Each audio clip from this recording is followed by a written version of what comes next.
my Disney training and my integrity and my leadership told me I should do what? Pick it up! Pick it up! But I said no. Let's wait and see what kind of a culture I have decided to be a part of. So I go back the next day. He's still there, or she, he or she is still there. I go back the third day.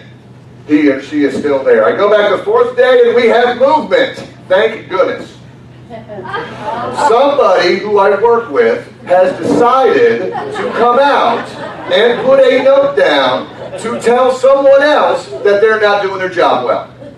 Now, this is a big eye-opener for me. First of all, they took their blinders off. At least they saw the road, so I was pleased with that. I'm like, what kind of culture am I in where we're trying to tell other people what to do? This is not just roaches. This happened in Toronto a couple years ago. You'll notice there was a dead raccoon there around for the public transit, right there. Now, me, if I was there, I would have picked it up. I would have picked it up by the tail, thrown it in the garbage can. That's me. I don't mind. I wash my hands. I'm good to go.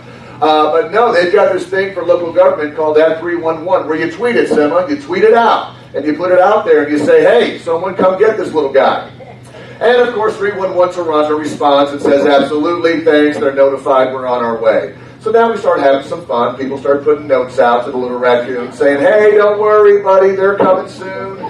You know, which is pretty exciting. And then we start getting a little crazy. You know, we're like, all right, well now it's taking a little longer than it should to get this process done. You know. The crazy thing is, you talk about personal branding, he's got his own hashtag. Hashtag Dead Raccoon Toronto is now trending throughout the city.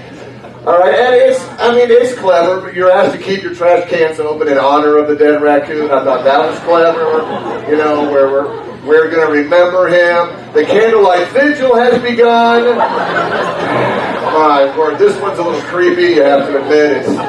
It's taking a little longer, and finally, over 8 to 12 hours later, they come and they actually pick him up. Of course, the dead raccoon has to tweet back, thank you for finally picking me up.